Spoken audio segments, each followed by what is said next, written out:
자, 이번 시간에는 토지거래허가 제도에 대해서 문제를 풀어보도록 하겠습니다. 이 토지거래허가 제도와 관련해서는 시험 문제 비중은 한 2문제 정도는 보셔야 돼요. 자, 대표용 문제를 먼저 보겠습니다. 264페이지. 허가구역 지정에 관한 설명으로 틀린 것은 이렇게 되어 있습니다. 자, 일단 토지거래허가 제도의 전체 틀은 허가구역이 있어요. 이렇게 토지거래허가구역이죠. 그 다음에 기준 면적을 초과 넘어야 되죠. 요게 이번에 기준 면적이 좀 바뀌었죠. 그 다음에 소유권하고 지상권을 건드릴 때 유상계약이다 이런 얘기를 하죠. 유상계약일 때 토지거래 허가를 받도록 되어 있는데, 토지거래 허가 받을 때는 일단은 허가 신청을 넣고 단청에다가, 그래서 허가를 내고 그 다음에 계약서 쓰게 돼 있다. 이렇게 이런 구조죠. 이 허가를 내주는 사람은 시군구청장이죠. 이 허가구역을 지정하는 사람은 누구예요? 국장 아니면 시도지사. 지정권자는 이렇게 되고 막상 허가 내주는 사람은 이렇게 시군구청장이 돼요. 1번 허가구역이 둘 이상의 시도의 관할구역에 걸쳐 있을 때는 국장이 지정할 수 있다. 두 군데 이상의 시도에 걸쳤을 때죠. 2번 동일한 시도 안의 일부 지역을 허가구역으로 지정했을 때는 시도의사가 지정할 수 있다. 같은 시도 안에 있을 때는 시도의사가 지정할 수 있고 그런 거죠. 3번 허가구역의 지정 공고 내용의 통지를 받은 시장군수구청장은 지체 없이 그 공고 내용을 허가구역을 관할하는 등기소장한테 통지해야 되겠다. 맞습니다. 이 허가구역을 요 사람들이 지정하는데 그 지정하는 절차가 4단계 절차를 거치게 됩니다. 지정 절차가 허가구역 지정이죠. 지정인데 4단계 절차를 거치는 게 도시계획심의위원회 심의, 그 다음에 공고, 그 다음에 통지, 마지막이 주민들 열람 이렇게 가요. 근데 그 통지와 관련해서는 이렇게 되죠. 통지는 국장이 지정했을 때는 시도지사한테 통지, 시도지사는 시군구청장한테 통지, 이렇게. 그럼 시장군수구청장은 등기소장한테 통지. 등기소장 꼭 알아두셔야 돼요. 세무서장 아닙니다. 등기소장한테 통지. 세무서장 아니고. 그러니까 요거 얘기하죠. 지금 나온 게 요겁니다. 통지 얘기해요. 통지. 그 다음에 4번 허가구역의 지정은 지정 공고한 날부터 5일 후에 효력 발생한다. 맞아요. 여기 공고 있었죠. 공고 뜨면 이때부터 5일 후에 효력 발생. 이렇게 맞는 얘기. 그 다음에 5번 국토교통부장관은 허가구역의 지정사유가 없었다고 인정이 되면 중앙도시계획위원회 심의를 거치지 않고도 허가구역 지정 해제할 수 있다. 지정이 있고 지정 해제가 있는데 지정 해제도 절차는 똑같습니다. 심의, 해제 심의, 해제 공고, 통지, 연락 이렇게 지정 해제도 절차는 4단계 똑같고 지정도 이렇게 절차 4단계 똑같습니다. 그러니까 5번 틀렸죠? 심의 거치지 않고 할 수 있다는 거 아니에요. 지정 해제도 뭐예요? 심의 거쳐야 돼요. 자, 그 다음에요. 오른쪽 가시면 밑에 보시면 허가 대상 토지에서요. 그 세 번째 박스에 보면 뭐가 있냐면 기준 면적을 초과해야 된다고 돼 있죠. 그래서 주거지역은 60초과. 이번에 바뀐 거니까 잘 알아두세요. 상업지역은 150초과, 공업지역도 150초과, 녹지지역은 200초과예요. 기타 지역은 60초과. 그러니까 미지정지역은 또 60초과입니다. 그 다음에 도시외 지역에서는 비도시지역에서는 농지는 500초과, 이면은 1000초과, 기타는 250초과 이렇게 돼요. 기준 면적 알아두셔야 돼. 기준 면적. 그 방금 전에 나와 있는 걸. 다시 바뀐 게 주거지역은 60초과예요. 초과입니다. 초과. 60제곱미터 초과. 상업지역은 150초과. 공업지역도 150초과. 녹지지역은요 200초과입니다. 그 다음에 미지정지역, 기타 나머지 미지정지역은 뭐예요? 60초과 이렇게 됩니다. 이렇게 5단계 바뀐 거 잘 봐두시고. 그래서 여러분들 저기 266페이지 3번 문제 보시면 266페이지 3번 문제 보세요. 거래 신고 등에 관한 법령상 토지거래 계약에 관한 허가구역 내에서 행하는 다음 거래 중 토지거래의 허가가 필요한 것은 그랬습니다. 보니까 주거지역에서는 60제곱미터의 토지를 매매했다. 그러니까 허가가 필요한 거. 주거지역에서 60은 필요 없는 거예요. 60 넘어가야 돼요. 상업지역에서 150이다. 상업지역에서 150 갖고 안 돼요. 150 초과. 그죠? 공업지역은요, 역시 150 초과해야 됩니다. 150만 가지고는 허가 대상이 아니에요. 녹지지역은 300입니다. 300은 200 초과죠. 요거는 200 초과면 200 넘어갈 때부터 허가 받는 거니까. 마지막 5번은 비도시지역에서 임야입니다. 비도시지역 임야 같은 경우는 1000 초과죠. 임야는 1000, 농지는 얼마예요? 1000 이거. 농지는 500 초과, 기타 지목은요. 1500, 그 다음에 250 이렇게.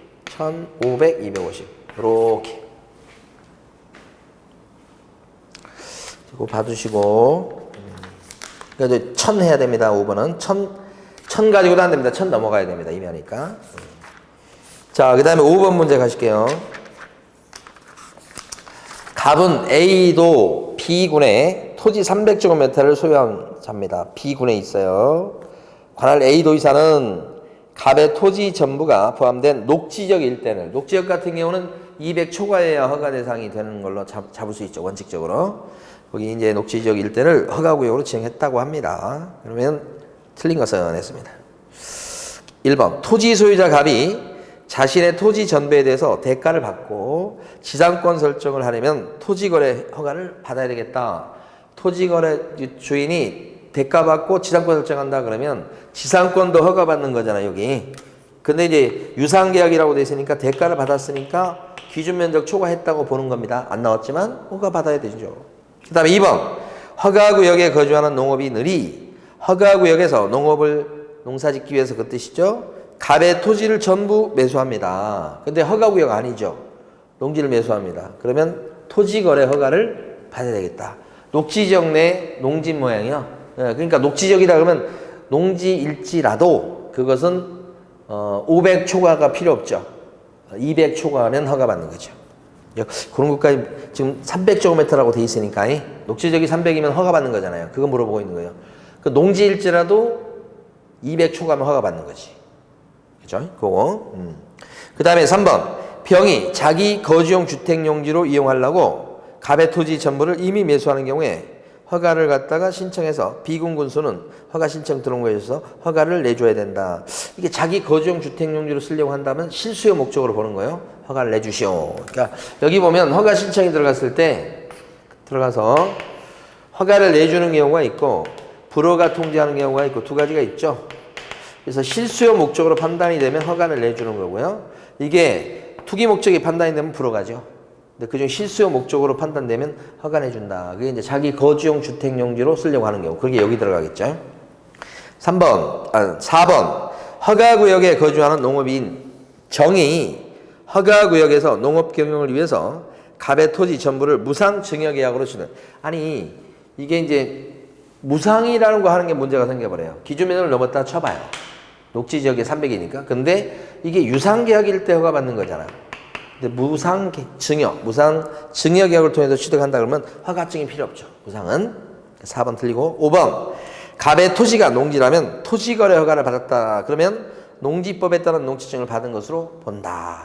중요한 게 토지거래 허가 받으면 농지증 받은 걸로 의제가 됩니다. 토지거래 허가 받았다. 그러면 농지증 다시 받을 필요가 없어요. 아주 중요한 거죠. 자, 그 다음에 6번 가보시겠습니다. 틀린 것은 1번. 토지거래허가 신청서에는 당사자의 성명이나 주소 등을 적어야 되고 개업공인회사의 인적사항은 기재할 필요가 없다. 그 허가 신청서에 당사자의 인적사항은 들어가요. 근데 개공은 안 들어가요.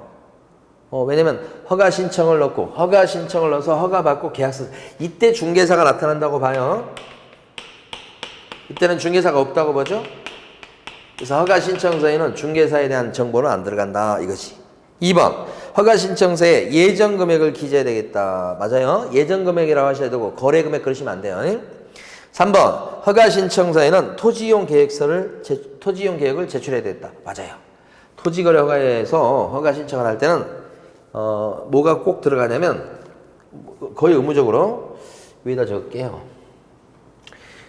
토지 이용 계획 꼭 들어가고요. 자금 조달 계획 꼭 들어갑니다. 자금 조달 계획 두 가지는 꼭 들어간다고 보셔야 돼요. 그래서 지금 3번 들어가고 4번 허가 신청서에는 토지 정착물인 건축물, 공작물, 임목 등에 관한 사항을 기재해야 되겠다. 물론 허가 신청을 할 때 그 위에 있는 공작물이나 임목 같은 것도 적어줘야 됩니다. 기재사항이 들어가요. 근데 5번 허가 신청서에는 투기 과열지구가 아니면 토지 취득에 필요한 자금 조달 계획 기재할 필요가 없다고 그랬는데 아닙니다. 토지에 대해서는 그거 허가 대상이다 그러면 그거 지역이나 금액 같은 거 안 따집니다. 자금 조달 계획과 이 토지 계획도 마찬가지입니다. 허가 신청서에 기재하고 별도로 서류로 내도록 되어 있습니다. 토지 이용 계획서, 자금 조달 계획서 이거 4개 되어 있어요. 5번 X. 자, 그러니까 이게 주택하고 다르죠. 주택은 부동산 거래 신고할 때 자금 조달 계획과 입주 계획을 내는 경우는 6억주, 조과주, 법인주 한정돼 있잖아요. 토지는 자금 조달 계획서, 토지 이용 계획서를 토지 거래가 신청할 때는 다 내는 거예요. 됐죠, 여러분? 그거 잘 구별하세요. 8번 갑니다. 틀린 것은 했습니다. 1번 허가관청은 토지거래가 신청을 한 토지에 대해서 공익사업용 토지로서 국가나 지방자치단체가 매수를 원할 경우에 그 토지를 협의 매수하게 할 수가 있다. 맞아요.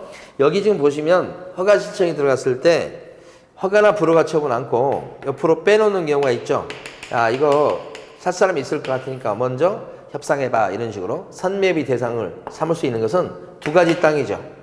하나가 공익사업용 토지, 그 다음에 또 하나가 허가받은 목적대로 이용하지 않고 있던 땅, 이 두 가지죠. 그 위에 겁니다. 그 중에서. 그 다음에 2번. 선매자가 토지를 매수할 때 가격은 토지거래계약 허가 신청서에 적힌 가격으로 한다. 요 매수자가 할 때 이 선매 가격은 감정가 기준으로 매수하게 돼 있어요.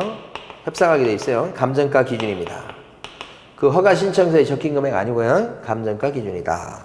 2번 X. 3번 토지거래가 받은 목적대로 이용하지 않고 무단으로 임대해 놨을 때는 토지 취득 가액의 7%를 이행강제금으로 부과할 수 있다. 여기서요.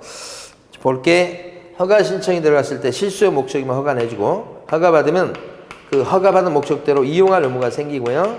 이용할 의무가 있는데 이걸 허가받은 대로 이용 안 하면 이행명령이 나오고요. 이행명령을 바꿔도 허가받은 대로 안 쓰게 되면 이행강제금 나와요. 여기가 조금 절차가 복잡하죠. 이행강제금까지 이건 허가고요. 근데 이행강제금은 구체적으로 취득가액의 10% 이하인데요. 요게 구체적으로 딱 들어갔을 때 방치시켜놨을 때가 10%고요. 취득가액의 10%. 남한테 임대나서 빌려줬을 때는 7%고요. 그 다음에 허가받은 목적으로 다르게 쓰고 있다. 변경해서 쓰고 있다. 그랬을 때는 5대고요. 기타도 7%입니다. 지금 지문에 나온 건 요거죠. 임대는 건 7%입니다. 4번 토지거래 허가받은 목적대로 이용하지 않고 방치시켜놨을 때는 10%의 이행강제입니다. 맞죠? 방치가 10%죠? 맞습니다.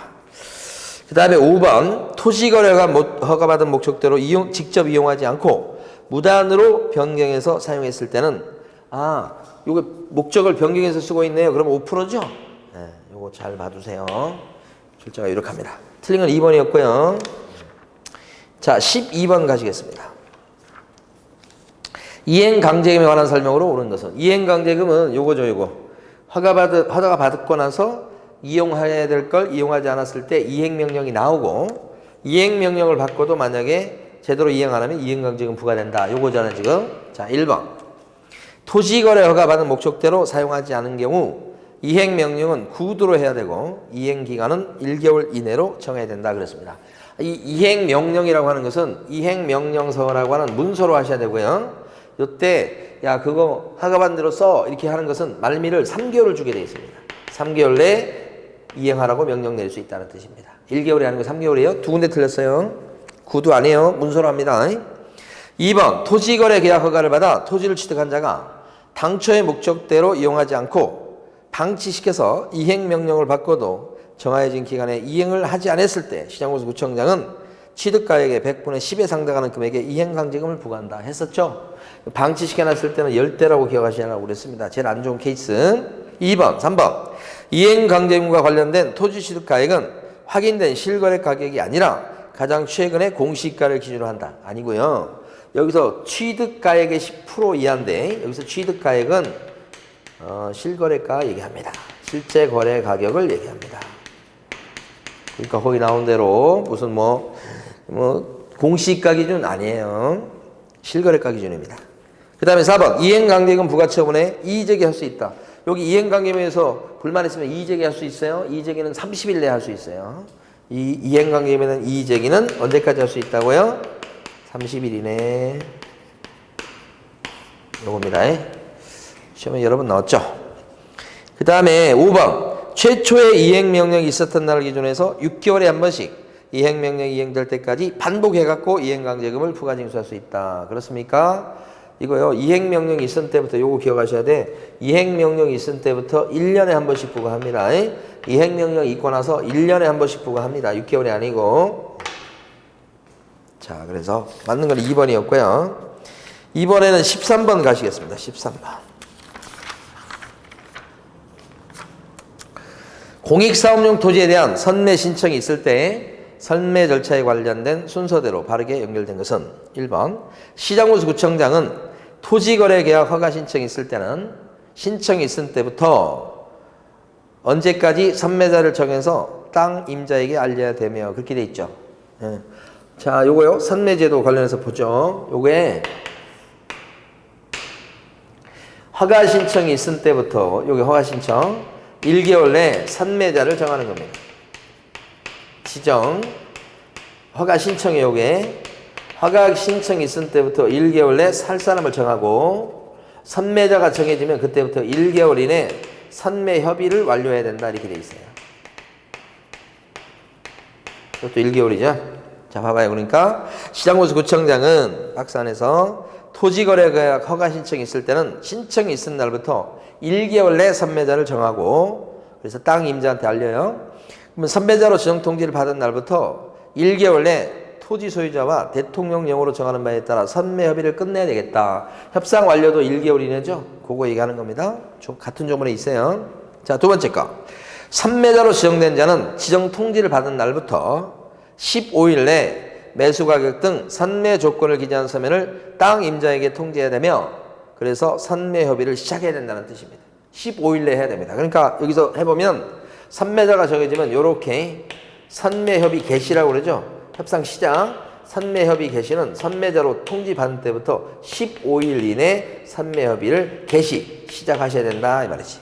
그 개시는 어떻게 하는 거냐면 지정 통지 받은 날부터 선매협의를 해야 되고 그런 뜻이고 그 다음에 둘째 줄 끝에 지정 통지 받은 날부터 1개월 이내 국토부령이 정하는 바에 따라 선매협의 조서를 관청에 제출해야 되겠다 그랬습니다. 선매협의 조서를 제출한다는 것은 협상 완료를 얘기합니다. 이렇게 알아두세요. 다시 선매자가 지정되면 1개월 내 선매협의 조서를 관청에 제출한다. 그게 협의 완료예요. 아시겠죠? 그러니까 협의 완료라는 것은 조서를 제출하는 걸 얘기하는 거예요. 우리 이렇게 계약하기로 했습니다. 조서. 이걸 제출하는 거예요. 정답은 3번입니다. 자, 가셔서 이번에는 15번 가보세요. 15번.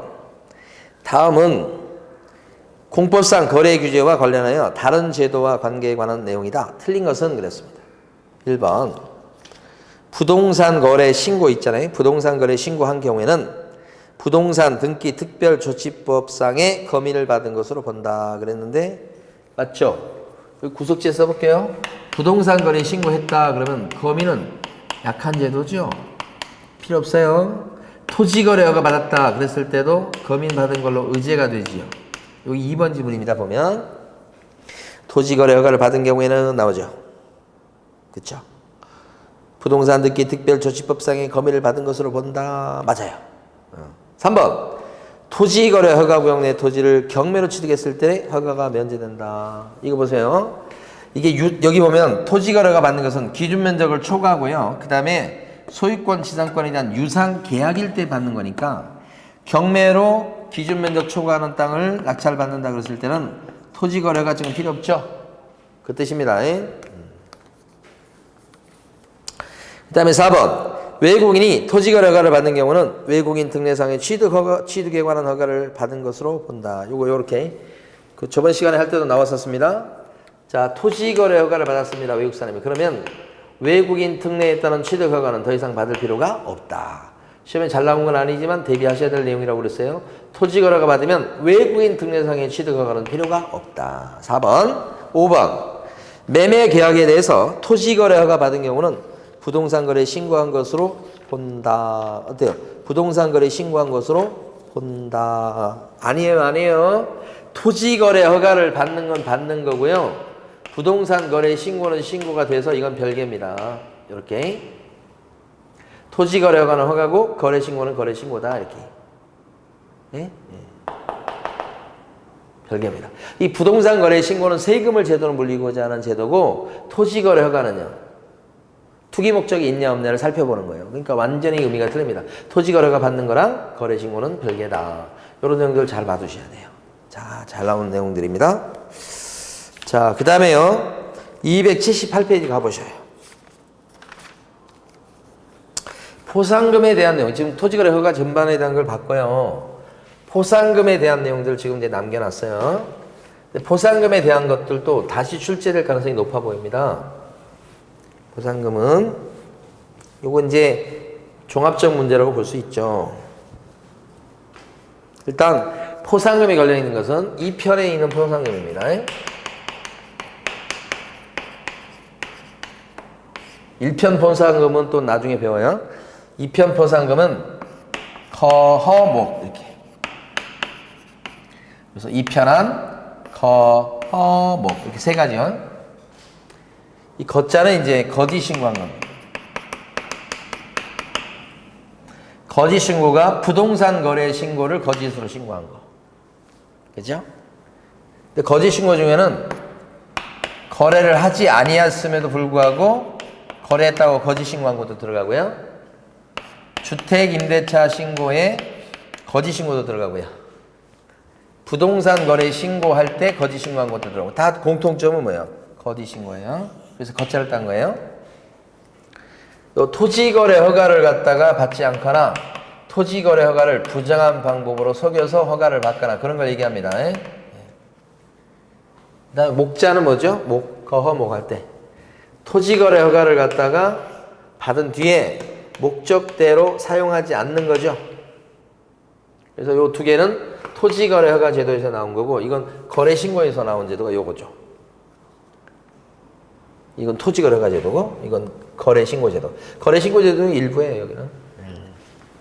그럼 이제 받는 제재를 딱 보면 토지거래 여기 부동산 거래 신고를 거짓으로 신고했다 그러면 요것은 취득가액의 5% 이하의 과태료고요. 과태료. 불구하고 거짓 신고는 3천만 원 이하의 과태료고요. 주택임대차 신고는 100만 원 이하의 과태료입니다. 과태료다. 여기는 과태료고.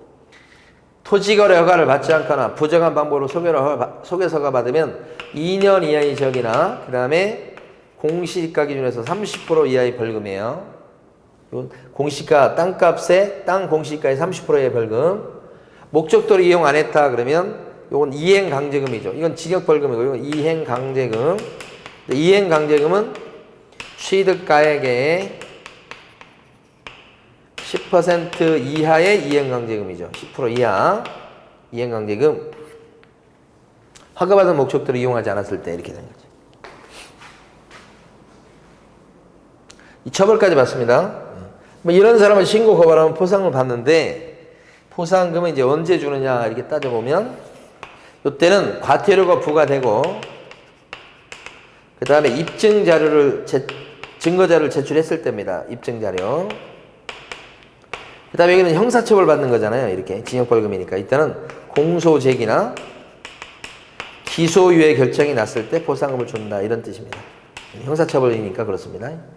목적대로 이용 안 했을 때 이때는 이행강제금 부과하는 건데 그 전에 이행명령만 있어도 포상금을 받는다 이렇게 돼요. 이행명령 이렇게 되는 거죠. 그럼 포상금 얼마 주느냐? 포상금은 거짓 신고다 그랬을 때 포상금은 부가과태료의 20%를 떼줍니다. 20%요. 단 1,000만 원을 넘을 수 있어요, 없어요? 1,000만 원이 상한이에요, 상한. 여기는 건당, 한 건당 50만 원. 50이고, 여기도 한 건당 뭐예요? 50만 원이다. 이렇게. 50만 원이야. 이렇게. 자, 그러면, 자, 278페이지에 대표 유형 문제를 봐봐요. 다음 중 부동산 거래 신고 등에 관한 법령상 포상금이 지급될 수 있는 대상에 해당하지 않는 것은 뭐냐 그랬습니다. 포상금 걸려 있는 건 거허목이에요. 이편한 거허목, 이편한 거허목, 이편한 세상, 이편한 거허목. 기억본 보면 부동산 실제 거래 가격을 거짓으로 신고했다. 이거죠. 부동산 실제 거래 가격을 거짓으로 신고했다. 포상금 걸려 있습니다. 니은번. 주택 임대차 계약의 보증금 차임 등 계약금을 거짓으로 신고했다. 임대차 신고를 거짓 신고한 거죠. 3번 디귿번. 부정한 방법으로 토지거래 허가를 받았다. 허가받지 않거나 부정한 방법으로 허가받은 거 속여서 이렇게. 그러면 그때도 포상 걸려있죠. 1번 부동산 거래 신고를 하지 아니한 자. 부동산 거래 신고 안 했다 가지고는 안 되고 거짓 신고가 걸려있는 거예요. 그래서 거허목 이렇게 하는 거예요. 마지막 부동산 투기를 조장한 자. 투기 조장행위는 이편 포상금 걸려있는 거에 안 들어가죠. 투기 조장행위 안 들어갑니다. 안 들어가는 것은 끝에 있는 미음번하고 비읍번 두 개죠. 답이 2번이고요. 18번 가보세요. 순서대로 옳게 나열한 것은 그랬습니다. 자, 첫 번째 거 중개사법상의 포상금. 이건 1편 얘기합니다. 중개사법상의 포상금은 한 건당 50입니다. 그러니까 이거 하나 빼고 중개사법 여기 지금 보면 1편이 있잖아요. 1편. 1편에 나온 포상금은 전부 다 50만 원입니다. 이게. 다 50, 50, 50. 요것만 달라요. 그죠? 두 번째 거. 거래 신고 등에 관한 법률상의 포상금은 부동산 거래 신고 가격을 거짓으로 한 자를 신고 고발했을 때는 요거죠. 거짓 신고. 요거. 거짓 신고 요거. 그때는 그 거짓 신고자에게 부과하는 과태료의 5% 부과되는 과태료. 취득가액 5% 이하의 과태료죠. 그 부과 과태료에 얼마를 갖다 지급하게 돼요? 20% 떼줍니다. 응? 20% 떼줘. 이 거짓 신고자는 지금 취득가액 5%의 과태료라는 거 요거 쓰고 있잖아요. 그러면 그 중에서 이제 과태료 부과한 구체 금액이 있을 거 아니에요? 그 부과 과태료의 20%를 5분의 1 떼어줘요. 이 20% 꼭 기억하셔야 됩니다. 그리고 기타 지급 한도는 얼마요? 1,000만 원이죠. 예. 기타 토지거래 허가를 위반하거나 요거 가운데 거. 그 다음에 마지막 허가받은 목적대로 사용치 아니한 자를 신고 고발했을 때는 한 건당 얼마예요? 50씩이다. 이렇게. 답이 어떤 게 답입니까? 앞에 게 50만 원이고 20% 떼지고 그 다음에 1,000만 원이고 3번이 답이네요. 자, 이번에 280페이지 갑니다. 거래 신고 등에 관한 법령상 포상금 지급 대상을 신고한 갑과 을이 받을 수 있는 포상금의 최대 금액을 물어봤습니다. 이렇게 물어봤어요. 여기서. 자, 해볼게요. 요거 보니까 어떻게 된 거냐면 갑과 을이 지급받을 수 있는 포상금의 최대 금액은 얼마냐 이렇게 물어봤네. 자, 첫 번째 여기 이제 갑하고 을이 나오는데요. 천천히 봐봐요. 갑은 부동산 거래 신고를 거짓된 가격으로 신고했다. 이게 거짓 신고잖아요. 누가? A가. 갑이 신고, 이제 이 사람을 잃는 거죠. 근데 A는 거짓 신고예요. 거허목 할 때 거자에 들어간다고 이거요. 거짓 신고한 A를 신고했고, A요. A가 그런 짓을 한 거죠. A는 검사가, A에 대해서는 과태료 2,000을 부과했다. 이게 지금 과태료 부과됐죠, 지금? 과태료 부과돼야지 포상금 나오죠? 부과됐어요. 근데 갑이 이 사람을 신고 고발했으니까 갑이 포상금 받는데 여기 부과 과태료가 얼마입니까 지금? 2,000만 원이죠. 2,000만 원에 얼마를 갖다가 이 사람한테 띄워줍니까? 포상금으로? 이거 20%죠. 400만 원이나 됩니다. 돈 벌었네. 이걸 떼주고. 을은 뭐 관계없고. 자, 니은번. 갑은 부정한 방법으로 토지거래 허가를 받은 B를 신고했으나 B가 어떤 거냐면 부정한 방법으로 허가를 받았다 그랬으니까 요 허목 부정한 방법이라고 돼 있는데 이제 사실은 토지거래 허가를 안 받았다 이 허자로 딴 거죠 이거 허가 안 받았다 부정한 허가 받았다 이거에 요랬을 때 포상금을 받을 수 있어요. 그런데 그게 지금 보면 검사가 어떻게 했냐가 중요해. 검사가 기소했죠. 그럼 공소 제기가 돼서 기소가 되면 포상금 나오면 동글뱅이. 그러면 얼마 받아요?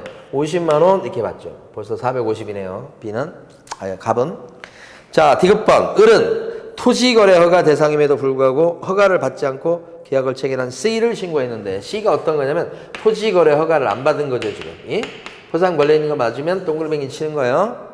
그랬는데 어떻게 됐냐면 검사가 기소유예 처분했다. 이게 원래 이제 허가 안 받으면 징역 벌금이니까 기소유예가 나올 수 있죠. 기소유예 처분을 받아도 포상금 받죠. 근데 이건 의리했죠.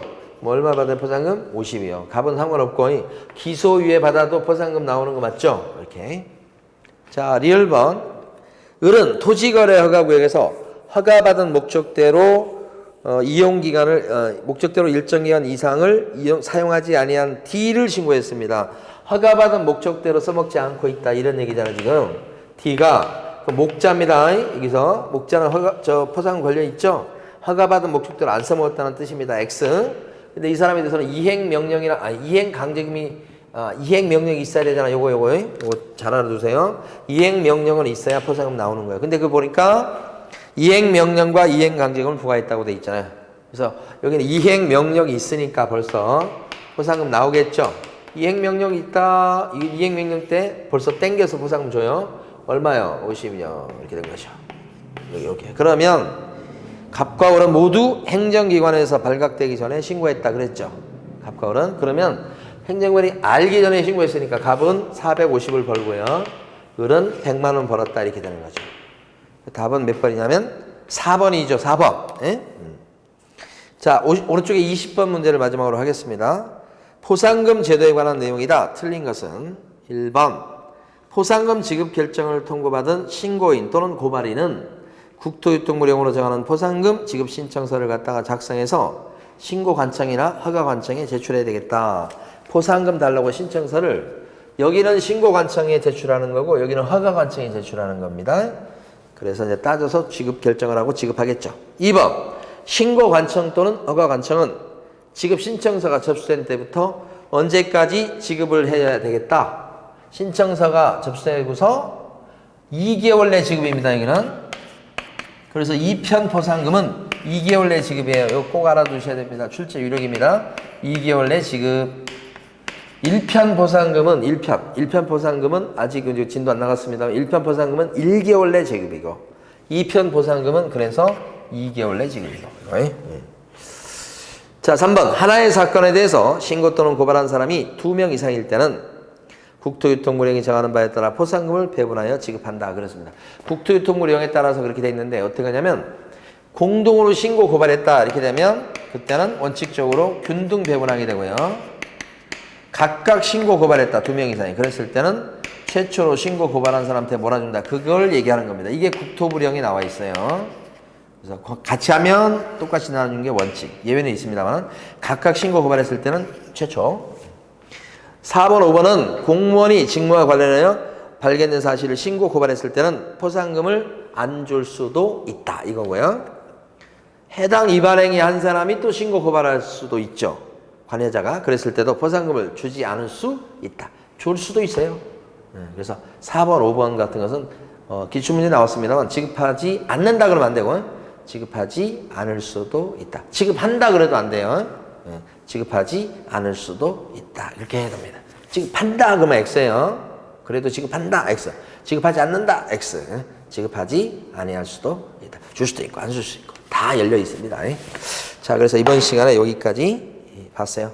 2편에 대해서는 지금 3시간에 걸쳐서 본 겁니다. 여기 시험 문제가 최소한 6문제 정도 나오니까 잘 정리해 두시기 바랍니다. 자, 수고 많으셨습니다.